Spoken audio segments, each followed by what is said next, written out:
Ever wondered why loves feel like a mix of butterflies, awkward first dates, and that deep, unshakable connection? We're diving deep into the 4 quirky stages of love, each with its own ups, downs, and unforgettable moments. Stage 1. The spark-tacular moment. The intoxicating first stage, where love feels like magic.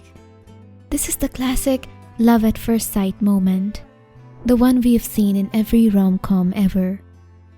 People in this stage are typically swept off their feet by someone who matches the ideal partner they have been imagining for years. The mind races with possibilities, creating an instant connection that feels both thrilling and irresistible.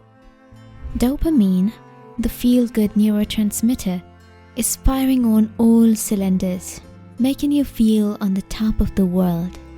Every glance, every touch, every interaction feels like it's written in the stars. This is the phase where you cannot stop thinking about the other person, and it feels like you've finally found the one. But here's the catch. This stage can be deceiving. It's a stage built on a mix of attraction and fantasy.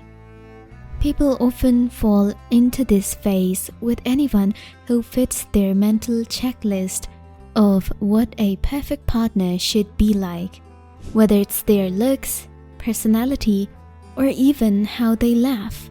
It's a rush of emotions, but it's also fragile. You may feel like you've known the person forever, when in reality, you're still learning who they are. The brain is operating in a kind of love-induced haze, where red flags are often ignored and idealization is at its peak. The behavior here is almost dreamlike. Endless texting, staying up late to talk, daydreaming about the future with someone you barely know.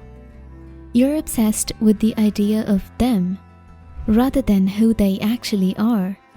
It's exhilarating, but it's just the beginning of the journey. Scientific research shows that our brain is flooded with dopamine and norepinephrine in this stage, which creates that sense of excitement, making it hard to think rationally. Stage 2. Reality bites, and it's crunchy. After the euphoria of the initial attraction fades, we enter the reality check zone. Welcome to stage 2, where the honeymoon phase is officially over. People in this stage begin to move beyond the image they had of their partner and start seeing them for who they really are. No longer blinded by the glow of love at first sight vibes, individuals start to notice the quirks, habits, and personality traits that were not so obvious in the beginning. This is when chemistry, compatibility, and values come under scrutiny. It's the make or break phase, where you start questioning if this person is someone you can really be with long term. In this stage, love isn't just about the heart, it's about the head too. The brain starts producing less dopamine and more oxytocin, the bonding hormone. Oxytocin helps you feel closer and more secure in the relationship, but it also removes the love goggles. Now the things you found endearing early on might start to grate on your nerves.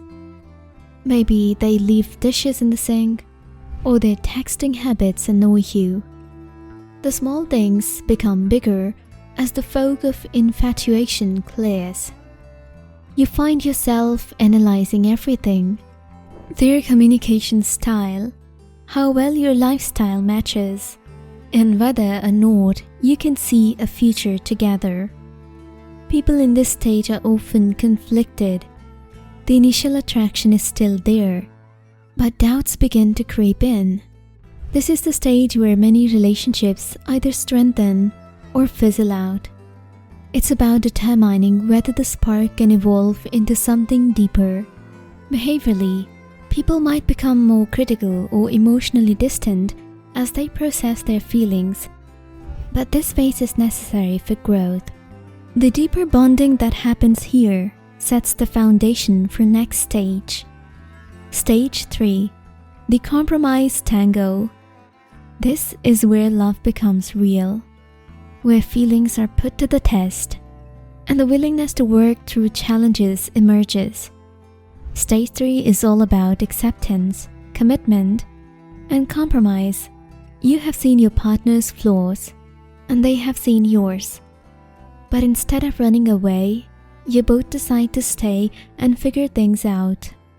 This stage is less about infatuation and more about conscious choice. People who make it to this stage are often deeply in love. But they also know love isn't just about feelings. It's about action. The rush of the early stages has faded, but a more meaningful connection is taking its place. Compromise is the name of the game here.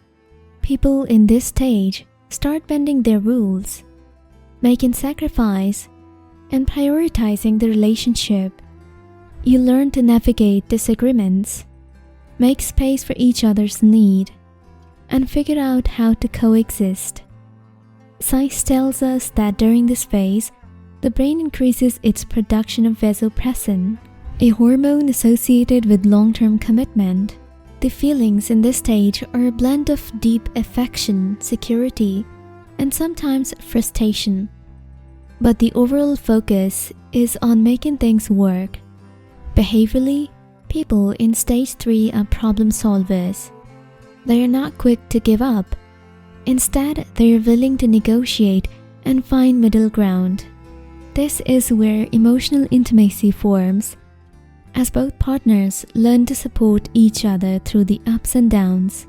People here have moved past the fantasy of perfection and are now in the business of building something real, something lasting. They work together like a well-practiced dance duo, learning the steps of give and take. Stage 4. The forever bubble. This is the ultimate destination, a state of love that's less about passion and more about lifelong commitment. People who have reached stage 4 are in a no-return zone, where their love for each other is deeply rooted. This isn't just a stage anymore. It's a permanent state of being. By now, you and your partner have accepted each other fully. All the things that once seemed so important, whether it's leaving socks on the floor or having different tastes in music, no longer matter. You basically love them for whatever they are. They exist, and you love them. The brain continues to produce oxytocin and vasopressin, helping to solidify the emotional and physical bond. At this point, your partner feels like an extension of yourself. You've become a team, facing life together as equals. The initial spark may not be as intense, but the sense of companionship and trust runs deeper than ever. This is where love transcends the need for constant validation and instead becomes a comforting presence in your life. Behaviorally, people in the forever bubble are steady, supportive, and calm. They've moved beyond the need to impress and instead focus on maintaining a healthy, balanced relationship. At this stage, love is about knowing you've found your person, not just for now, but for life. There is no need for grand gestures or constant reassurances. The love here is solid, unshakable, and deeply satisfying.